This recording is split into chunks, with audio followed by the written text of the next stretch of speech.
I'm standing on the exact location of one of the most famous deaths of all time, a death that marked the end of the best-known battle in British history. Towards dusk on the 14th of October 1066, an unknown archer fired an arrow into the air from somewhere beyond those ruins. By chance, it came down straight into the eye of King Harold of England. This simple twist of fate changed our country forever. As a result, a horde of Normans led by William the Conqueror marched in and removed a whole way of life. Of course, William's propaganda machine ensured that all we ever get to hear about Harold is that he was the loser at the Battle of Hastings. But there's a hidden history, a tragic story of love, violence, intrigue, and cold hard cash. This is the real story of the last great Anglo Saxon king.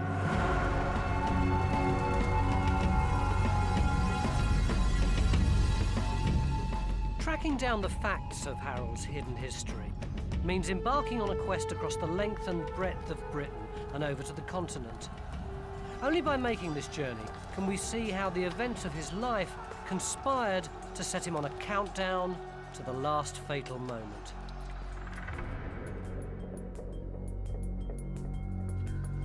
It started here. This is Bozen on the south coast. Today, it's a picturesque little pleasure harbour. 1,000 years ago, it was a hub port for the Saxon territory of Wessex. Sometime around 1020, Harold was born and brought up here. The Saxon church where he would have gone to Mass still stands. We don't know when exactly he was born. The chroniclers thought all you needed to know about the young Harold was his second name, Godwinson.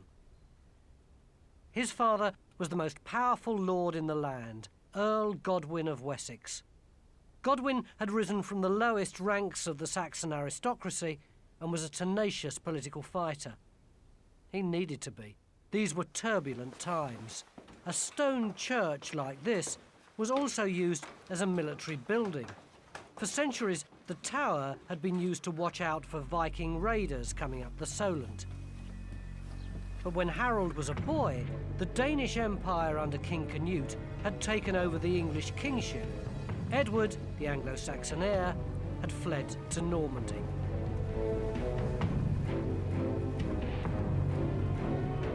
Earl Godwin had survived the takeover, marrying a Danish woman and giving his 3 oldest sons Scandinavian names: Sweyn, Harold, and Tostig. Yes, our English hero was in fact half Viking. In 1042, Harold appears in the chronicles in his own right. In his early 20s, he got his first taste of power when the Danish Empire ended and the ancient English royal line was restored. Edward, who's known as the Confessor, returned in triumph from exile in Normandy. But with Edward came change. For the first time, he created a permanent base for the English monarchy here on the banks of the Thames just outside London at Westminster. But Edward was a new boy and a stranger in his own country. He may have come from a long line stretching right back to Alfred the Great, but he'd been brought up in Normandy. He needed the support of the Saxon earls, and in particular of Godwin, who ran Wessex.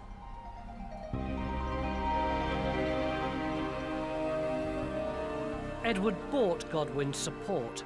He married his daughter, Harold's sister, then cemented the alliance by giving Harold's older brother, Sweyn, an earldom in the Midlands and appointing Harold as Earl of East Anglia.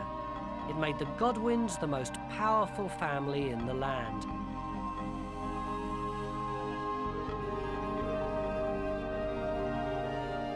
Harold was the picture of a Saxon warrior, blonde, bearded, and now with wealth, influence, and his own retinue of personal troops. Harold and his family were loyal to the king. They served for long periods with the navy, protecting the English coast from raids. Edward felt no obligation in return. Like any new boss, Edward wanted his own people. So he started bringing in Norman nobles and giving them pockets of land. He also began replacing English clerics with Norman churchmen. These were people who wanted religious reform, but also had a political agenda. And the most dangerous of these was the new Archbishop of Canterbury, Robert of Jumièges. It was said by a chronicler that Robert of Jumièges had such a hold over Edward the Confessor, he could point to a crow and say, "That crow is white," and Edward would agree with him. This guy was a schemer and a politician, and I believe that he was the prime mover in trying to badmouth Godwin and Harold and all the rest of the family in the eyes of Edward the Confessor, because there was so much mileage in it. If you could get rid of this most powerful family, you could leave the way open for the succession to the Duke of Normandy.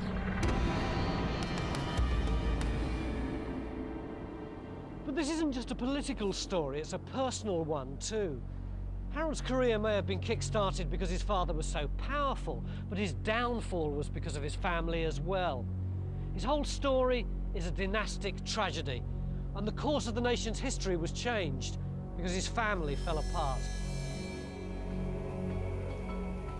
The first source of tension was Harold's sister. Edward's marriage had failed to produce an heir, and in those days, the woman was always to blame.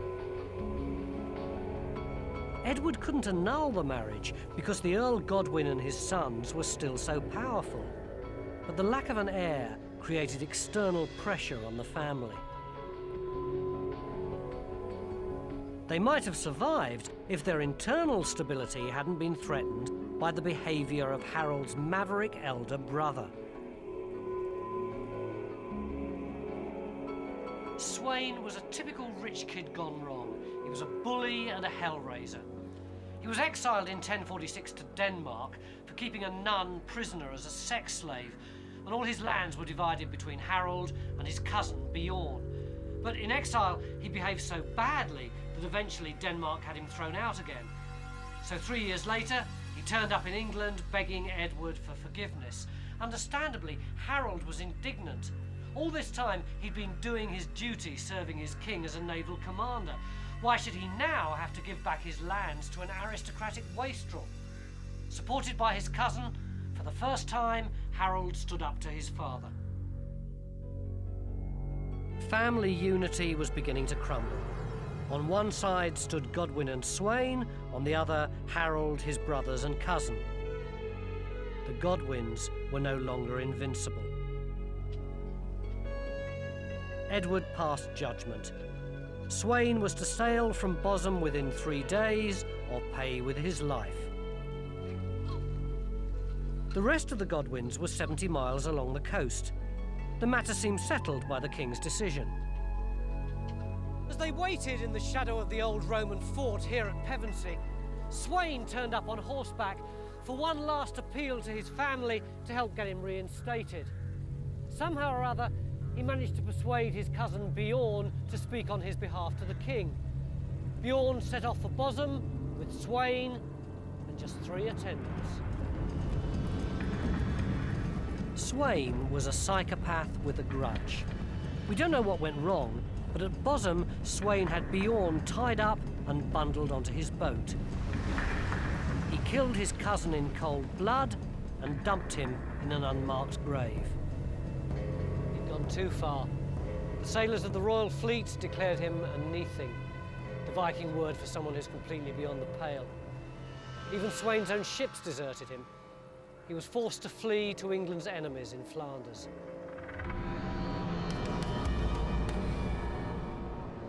In spite of this universal condemnation, Earl Godwin lobbied for Sweyn's return. In 1051, he used his remaining shreds of influence to pressure Edward into allowing the murderer back. His return caused tension and resentment among other nobles who had to give back land. Godwin had other families as rivals within England, and Edward and he personally didn't like each other. That seems fairly clear. So there's a lot more personal animosity, rivalries within the kingdom at the back of all that. The feuding Godwins had isolated themselves. Edward, encouraged by Robert of Jumièges, had the chance to reshuffle England's power base in his favour. he went in for the kill. Edward set a trap for Earl Godwin. He brought his brother-in-law Eustace over from Boulogne on the pretext of an official visit. At Dover, Eustace and his heavily armed men orchestrated a pub brawl that turned into a full-scale riot, with deaths on either side. Dover was Godwin's territory. Edward gave the order for him to make an example of the town. Godwin was faced with the choice of burning, looting and pillaging in his own homeland or disobeying the king. He chose rebellion and rallied his sons to try to persuade the king to change his mind at an emergency summit. But Edward had the support of the other barons, and when he refused to give the Godwins safe conduct to the meeting, they were forced to flee from the country. The Godwin family sailed into exile. Harold's career seemed over. But Edward had underestimated the effects of this shift in the balance of English power. The rest of the earls realised that if the king could oust the most powerful family in the land, no one was safe. Messages of support started crossing the Channel, and 10 months later, the Godwins sailed back into London.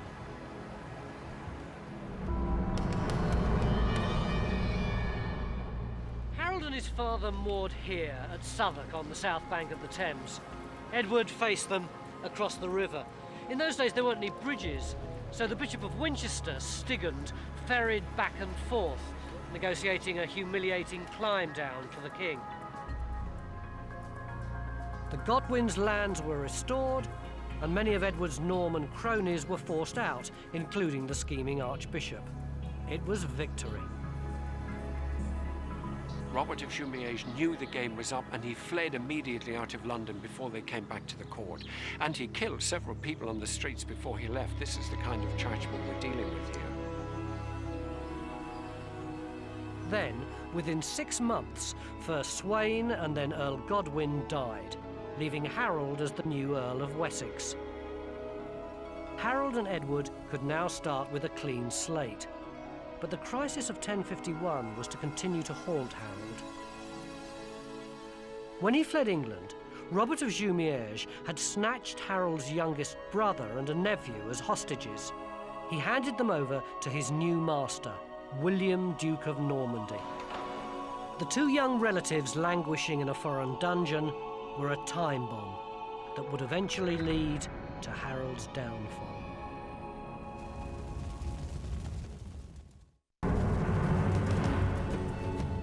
Harold Godwinson had survived exile and crisis to become the most powerful earl in the kingdom. As Edward the Confessor's right-hand man, he commanded the army. He was about to face his first challenge. The Welsh were threatening to invade England.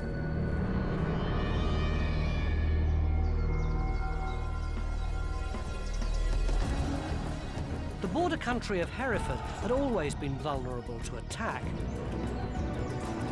When Edward had brought Norman nobles to England, his motives were partly strategic.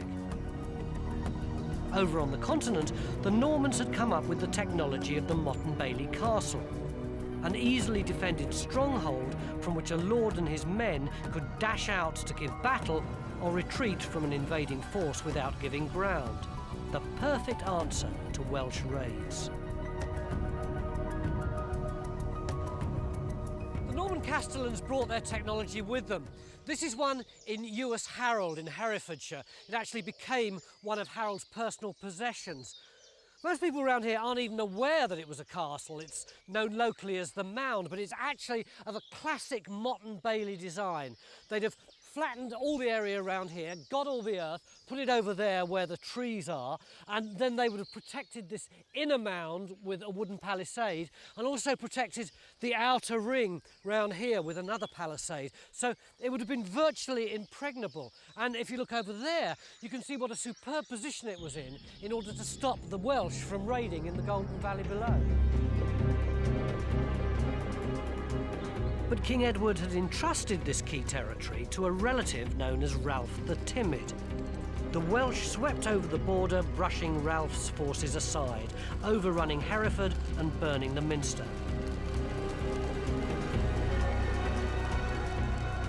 There was only one man to deal with the crisis: Harold. The Welsh campaign proved Harold's worth as a politician as well as a soldier. If you go to Hereford today, you can still see Harold's legacy in the layout of the old city. He negotiated a deal, giving land in return for a withdrawal from Hereford. He then set about strengthening the town, building moats and city walls. The restored walls surrounding the razor wire of Tesco's marked the course of Harold's defences. But Griffith, the Welsh leader, continued to cause trouble on the border. So at Christmas 1062, Harold decided to solve the Welsh problem once and for all. Wales was Afghanistan for England. It was a really dodgy place to get into because the English had heavier armed troops who could get bogged down in there and get picked off in ambushes. Harold came up with a radical solution, the Saxon equivalent of a commando unit. He decided the way to sort out Griffith was to make a lightning raid right into the heart of his territory. He first of all marched with lightning speed past Hereford and on to the west against Griffith's own castle. I think one of the significant thing about Harold in Wales is it absolutely says that here was somebody who was an innovator of military tactics, somebody who knew that things had to change and you would adapt to circumstances. When Griffith escaped, Harold launched a second phase. His brother Tostig continued raiding by land, while Harold sailed round the coast to destroy strongholds the Welsh thought were protected by the mountains. In the end, the demoralised Welsh signalled their submission by sending Harold the head of their leader.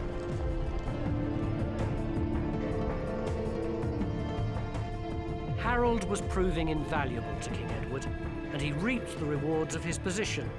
His role as Earl of Wessex gave him estates throughout southern England. His Welsh success gave him land on the border as well. He was the equivalent of a multi-millionaire, and he lived the life. He loved the sport of hawking, which had the same sort of cachet as polo does today. He was famous for taking a hawk everywhere he went, and had Europe's finest collection of books on the subject. An 11th century man of means was expected to have a suitable wife, and Harold was no exception. Edith Swanneck was noted for her beauty. What was unusual for the time is that they also had a genuine relationship which lasted till Harold died. As far as we can see, Harold had one of the real relationships of medieval history. There were probably others we don't know about, but certainly we know that Harold and Edith Swanneck were a very happy, if you like, a certain love affair. In other matters, Harold followed the customs of the age. Rich men had a duty to fund religious institutions. Founding a church or abbey enhanced your earthly reputation and brought credit in the afterlife. King Edward, for instance, was spending a fortune on an abbey near his new base at Westminster. Harold picked a project to rival the king's. He believed he'd been cured of some kind of paralysis when he prayed at the shrine of the Holy Cross at Waltham in Essex. It was here that he built Waltham Abbey, which gave its name to the town. Today's church is half the size of the abbey in its heyday. Harold lavished money on the project, bringing back highly prized relics from trips to the continent, and providing costly fixtures such as a gold and marble altar, gospel books with silver covers, and a famous vestment embroidered with 8 kilos of gold thread. But just when it seemed that Harold had it all, he made the worst mistake of his life.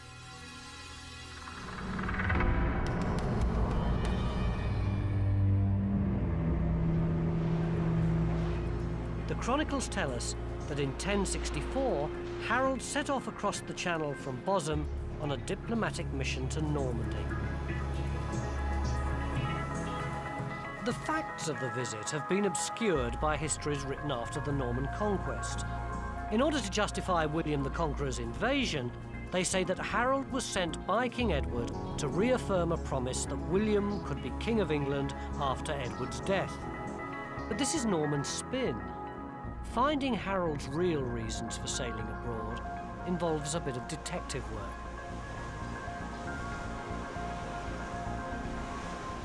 The official Norman version is this. In 1051, King Edward promises William of Normandy the throne of England. And in 1064, King Edward sends Harold over to confirm that promise.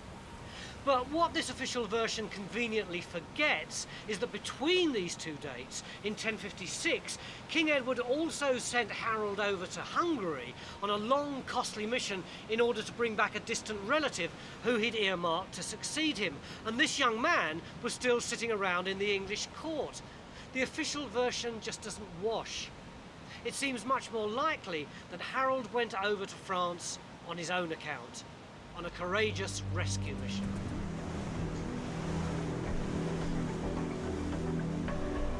The hostages were the reason for Harold actually making his journey to Normandy.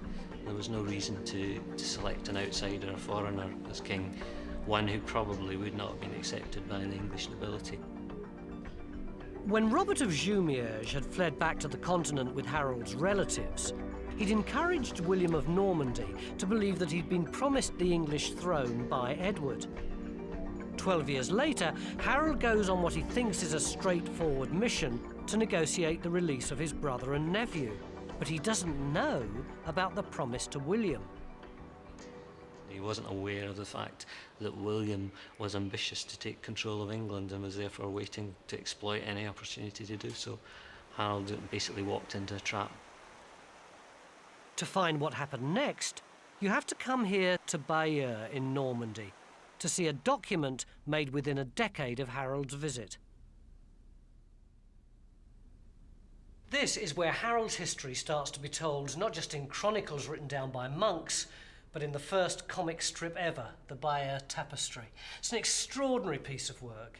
If you've only seen reproductions, you haven't got any idea of its scale or the detail of the embroidery. It's 70 metres long. It was originally commissioned to be hung in the nave at the cathedral here in Bayeux. And who made it? English seamstresses at Canterbury. The tapestry shows that things went wrong for Harold from the start. He was blown off course, made a forced landing up the coast, and was taken captive by the local baron. The man who came to the rescue was William, Duke of Normandy. Harold was safe, but his bargaining power was destroyed. He now owed his life to the man who was to be his downfall at Hastings. Harold was out of the frying pan and into a blazing inferno. In the year 1064, Harold Godwinson set out on a mission to rescue his brother and cousin who'd been given as hostages to William, Duke of Normandy. But his stay soon turned into something much more complicated and sinister. Half-honoured guest, half prisoner, he was now a member of William's entourage and was reluctantly dragged round the ducal strongholds, like this one at Caen. Between William and Harold, there now began a subtle political game of cat and mouse. You didn't keep the most powerful English earl a virtual prisoner unless you wanted something. Harold knew that he was part of a wider political agenda, hatched by a man who'd forged a reputation as one of the hard men of Europe. His father died when William was a boy on pilgrimage to Jerusalem, and he spent his formative years fleeing across Normandy with various tutors and uncles to actually keep alive. So by the time he got to 1820 and actually had rule of Normandy, he would have been quite a tough person. He had formed himself in a way that he brooked no opposition. William had established a fearsome military empire. The Normans weren't French at all, but descended from Vikings. When Harold joined William on a campaign against the Duke of Brittany, it gave him a chance to assess Norman tactics and prove his own worth as a warrior. Normans were actually very impressed by Harold. William's force was crossing the River Couesnon, which flows into the sea at Mont Saint-Michel on the borders of Normandy and Brittany. And suddenly, Harold noticed that some of the knights were sinking in the quicksand. And quick as a flash, he wrapped his arms round the chest of one of them, yanked him to safety, then went back in and rescued a second one.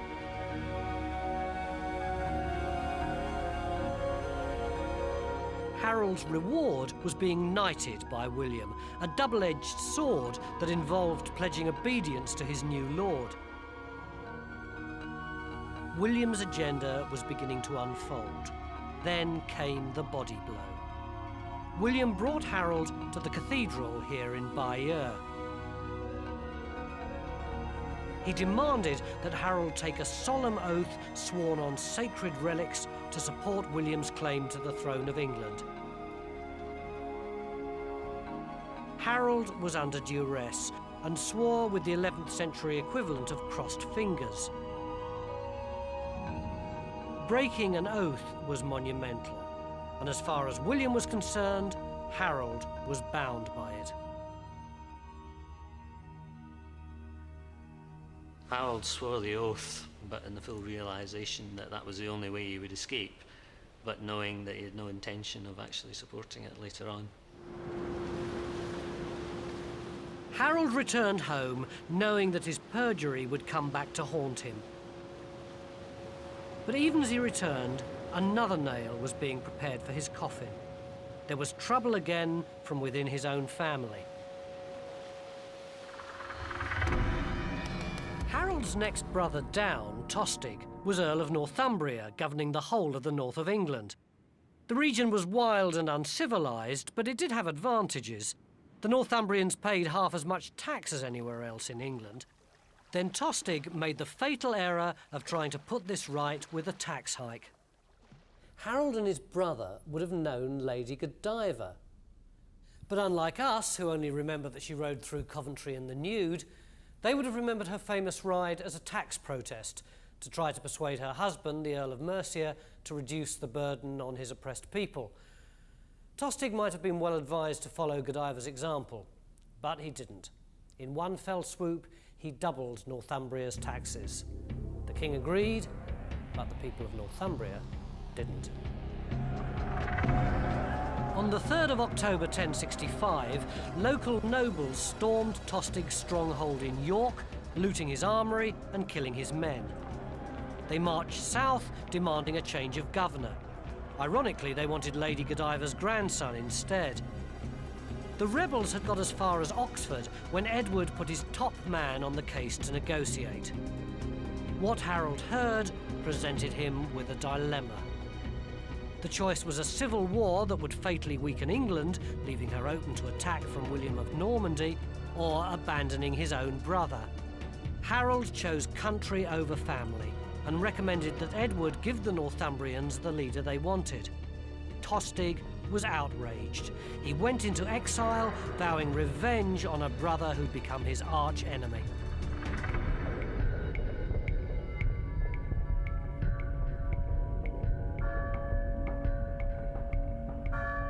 King Edward never saw the consecration of Westminster Abbey. The nobility who'd gathered for the grand opening were to witness a far more important drama. Edward had fallen sick on Christmas Day. He swiftly deteriorated and died on the 4th of January. On his deathbed, he altered the succession in favour of Harold. The existing heir was too young, easy meat for William of Normandy. The English nobles were on hand to approve the dying king's wish. On the 6th of January, the new abbey witnessed two events: Edward's funeral and the enthronement of King Harold of England. Harold Godwinson was the only man whom you could elect as king if you were in your right mind in England in 1066.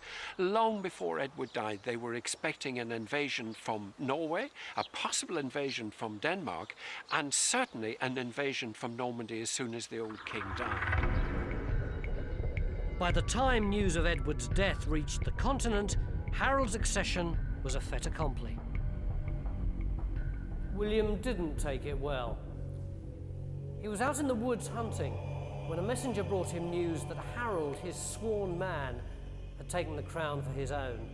They say he went straight home without a word and sat for hours with his head buried in his cloak. Errol stood with his forehead against a pillar, trying to cool the rage within.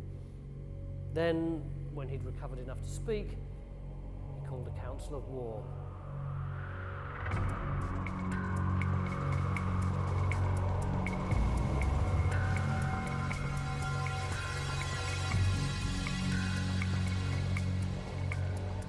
This is Dives-sur-Mer on the mouth of the River Dives in Normandy.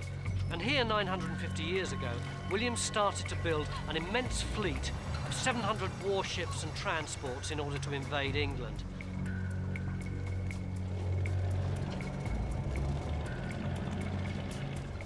It was warfare on an industrial scale. They'd have chopped down around 60,000 trees and employed about 8,000 men. But more than that, the support structure to raise the cash and feed and water the workers would have involved everyone in Normandy. When William awoke from his rage, no one was left untouched. The church at Dives has a list of all the nobles who sailed with William, but initially he had trouble recruiting. Many thought a campaign against the powerful English was suicide. What swayed them was religion.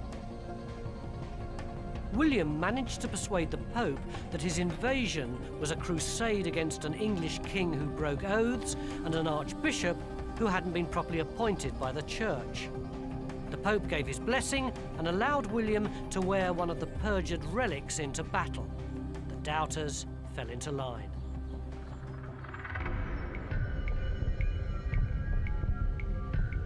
Harold called out the English reserve and stationed them along the south coast. All summer they waited, while adverse winds prevented William's armada from sailing. Eventually, Harold disbanded the troops so they could go and get on with the harvest. And as soon as he did so, it came. An invasion. But not from the south. Harold's brother Tostig was out for revenge. Tostig had already had one disastrous solo attempt, but now he joined his meagre force of 12 ships to the mighty fleet of the giant Viking, Harold Hardrada.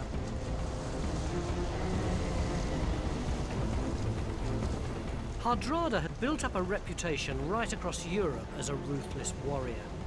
Physically enormous, he brought with him 7,500 battle-hardened men. They sailed up the Ouse before going on to take York. King Harold's response was swift and fearless. He decided on the same sort of lightning strike that had paid off against the Welsh. He headed north, arranging for troops to meet him as he went, force marching 25 miles a day. It was a tremendous logistical feat. He had to march 190 miles up the Great North Road, which was little more than a cart track. On the 24th, he reached the outskirts of York. The unsuspecting invaders were waiting at the crossing of the River Derwent at Stamford Bridge. They were miles from their ships, and because it was hot, many had abandoned their armour.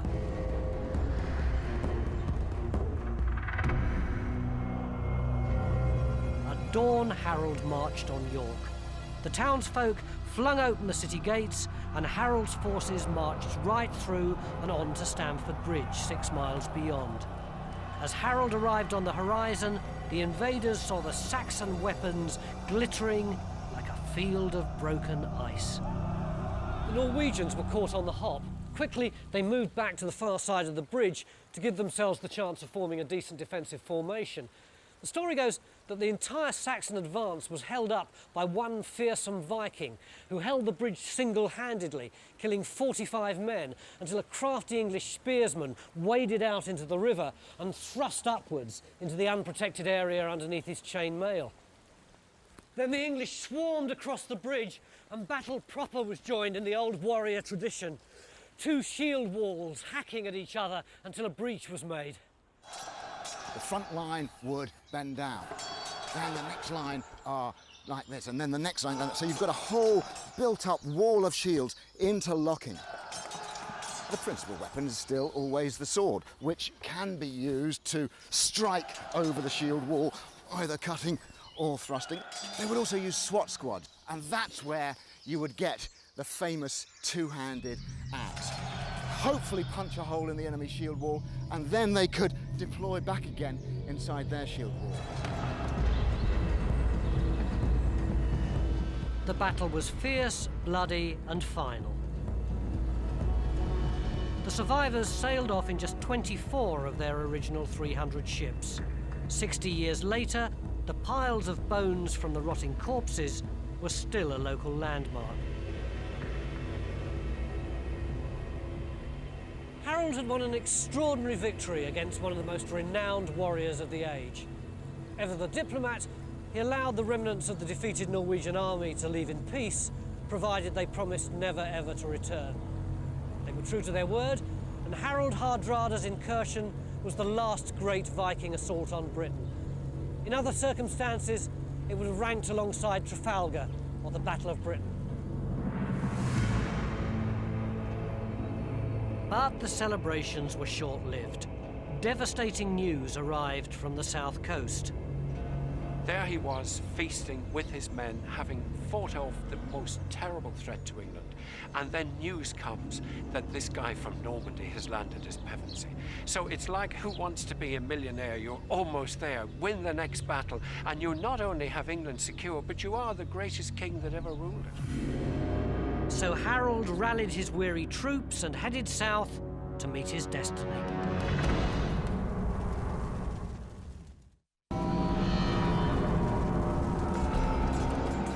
At Stamford Bridge, King Harold had pulled off one of the greatest victories in British history. But 3 days later, William of Normandy landed at Pevensey, 250 miles to the south. Harold had another mountain to climb. William swiftly decided that the Pevensey marshlands were indefensible. He moved to the hilly country near Hastings. The next day, news reached him of Harold's great victory. Not wanting to make the same mistake as Hardrada, William decided to dig in near his ships and ravage the nearby countryside. The Bayeux Tapestry gives the first ever portrait of the effects of war on civilians. A mother and child flee as refugees from their burning home.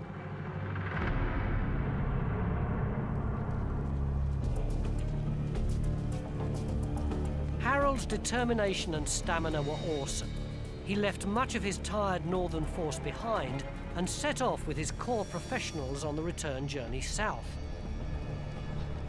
It's likely that William knew Harold Hardrada was setting out for the north of England, and although accounts will tell us that the winds didn't allow them to sail from Normandy when they wanted to, in actual fact they didn't sail until September, and that was a long time to wait for the winds. It's likely that William chose to wait, knowing that there would be an attack from the north, and then he knew already that the troops would have been weakened.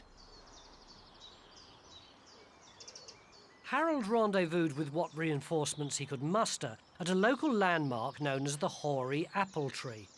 The next day would change its name forever to Battle.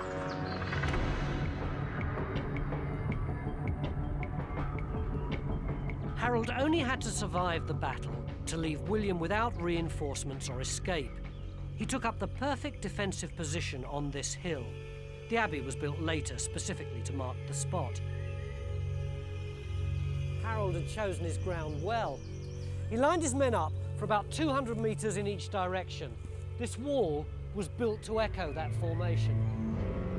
A shield wall, 4, 5, even 6 men thick. The king and his knights rode to the battle, but when they got here, they got off and took their place in the wall along with everyone else. Harold probably used what was the most suitable, the most appropriate technology for Hastings. He was defending a hill. He was shutting off the road to London. He was essentially a defensive action. At 9 o'clock in the morning, the battle started with the blast of trumpets. As the Normans struggled up the hill in their full armour, They could hear the din of the Saxons shouting and beating their shields with their weapons. And in the middle of them was King Harold with his battle cry of Holy Cross.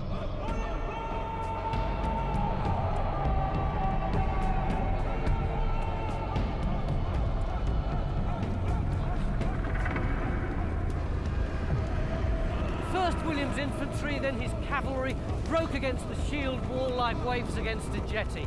But the Saxons didn't budge. In fact, it was the Normans who broke first. A sudden panic by the men of Brittany on William's left flank spread throughout the entire army. Word had got round that William had been killed. A retreat started that threatened to become a rout. The first time that Harold's war broke and followed the Normans down the hill, arguably they thought the Normans were defeated, and arguably the Normans were defeated at that point. It was perhaps Harold's mistake that he didn't commit all his forces on that first retreat down the hill. But it was only William's horse that had been killed. Realising the problem, he lifted his helmet so that his men could see that he was still alive. He rallied them and they regrouped. They cut off the pursuing Saxons, who formed a small defensive circle over there, where slowly they were hacked to pieces. Because the horses were able to turn quickly and come back onto those men and wipe them out, maybe William then saw the advantage of this, because time and again, William used it that afternoon and late into that evening. They would ride up to the shield wall and then feign going away, and they would be parting, and then turn quickly and come back onto the enemy and little by little cut down the Saxons.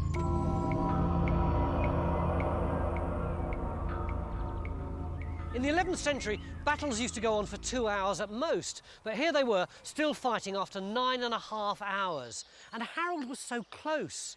Just another half hour and he would have won, because if night had fallen, then only he had the possibility for reinforcements the next day.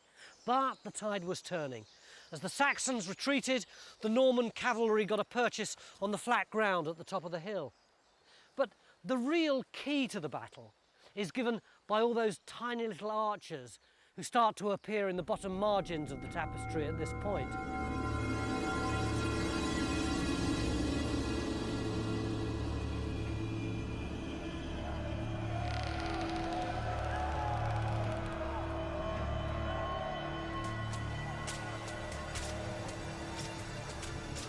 It was one arrow that really made the difference. When Harold was critically wounded in the eye, the Saxon cause was lost.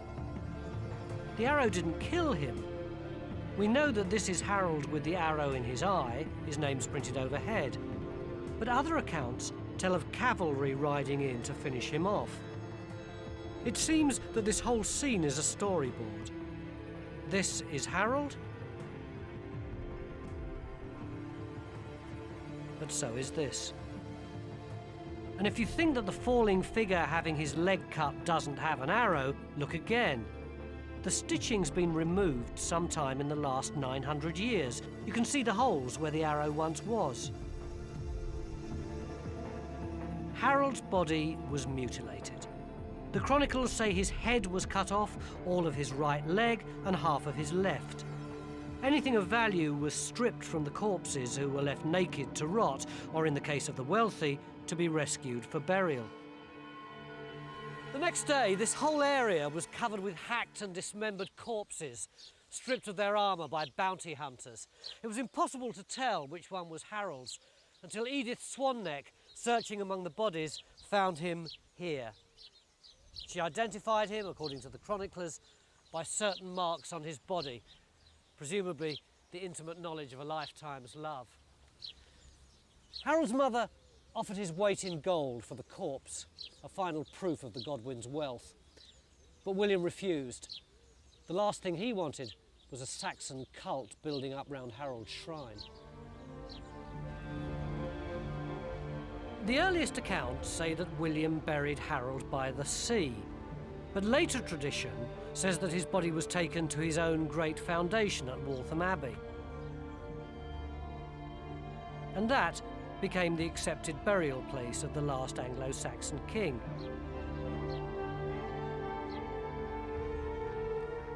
But now new evidence has emerged to challenge that tradition. A historian in Bosham, Harold's own home, has made a vital connection between the 11th century records and a local archaeological discovery. The people of Bosham had always known that King Canute's daughter was buried in their parish church right here. But then in the 1950s, when some heating was being put in, they discovered another important tomb next to it, here. Well, they opened up the tomb, naturally, and they thought it had been vandalized, quite frankly. And there was no head, and there was the right leg missing entirely, and 2/3 of the left leg was not there either. But in the tapestry, there's only the one leg being hacked. You're talking about the head missing and the other leg. There were two accounts that came out, one by the Bishop of Amiens, which described the injuries sustained by the body. That came out in about 1067, about only a year after the conquest. And there he gives exactly that description.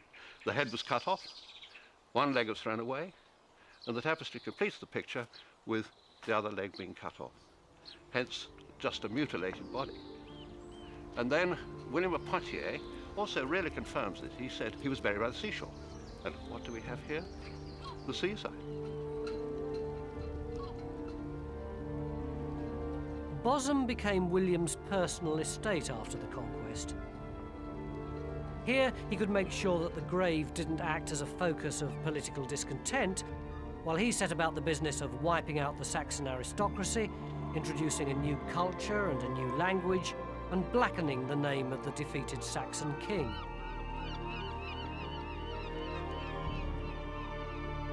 I think that this country should erect a splendid monument to Harold. This was a man who defended England against overwhelming odds and who went down heroically, surrounded by his housecarls, fighting to the last man around their king. He was not a quitter, and we should celebrate him, and we should celebrate his Englishness and the achievement of 500 years of native English civilization, which stood for so much in medieval Europe, which had such a civilizing effect. And all of that is what Harold stands for. He stands for Old English valor, really. I've been all over the country looking for the real Harold, and what I've found hasn't been a loser, but a charismatic leader who, if it hadn't been for a twist of fate, might well have ended up as a national hero in the same mould as Elizabeth I or Nelson or Churchill. But the arrow found its mark and the battle was lost. And in a way, England lost something too, because although there's no doubt that the subsequent blend of Norman and Saxon culture has given us a great richness and vitality, it also gave us a new aristocratic elite who spoke a different language and were completely cut off from the people who they were ruling. And 1,000 years later, that social gulf is still taking a long time to bridge.